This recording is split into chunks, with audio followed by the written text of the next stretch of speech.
Geno ni nyathi ma nyakono biro duogo pacho kange mondo min gi chunye ogonyre ka kamano wadhi nyime kama migawo mar pith kod pur e kaunti ma Kisumu koro lando muoch mar tuo mar achany kod akuodi mamako jamni kaka dhok, diek, rombe kod mamoko gino ma koro osechako landore.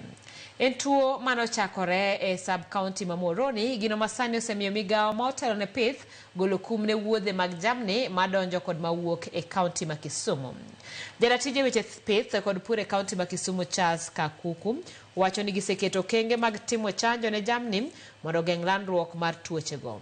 Kaunti ma Kericho ma ogoyo tong' kod Kisumu bende oseyangore ni sani oseketie kum wuodhe jamni madonjo kaka yor geng'o landruok mar tuochego.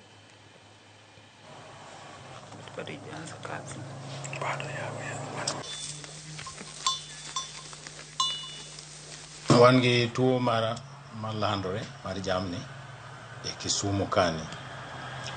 Achiel en mar iluongo ni foot and mouth mana chany gi dholuo. To kae to machielo kendo ma wan go iluongo ni lumpy skin disease. Lumpy skin disease en akuodi. Otuo keto dend dhiang' kut mang'eny. Kaluwore gi kiwango ma tuo kono nitie, en keto gima waluongo ni restriction kata tamo wuoth mag jamni kowuok kamoro kadhi kamachielo. Waluongo ni koro restrict movement. Ama gi dhok mar jo animal science tiluongo ni quarantine. Ibro neno ka dhiang' namba 1 olaw chwere dhoge mang'eny. Kipenjori tang'o mi olaw chwere dheni mang'eny kama indi. Kendo kopo ni iyawo lewe tibro yudo ka nigi adhola mang'eny, nyaka gums magi nigi adhola. Koro yudo ka chiemo bedo matek ne dheno.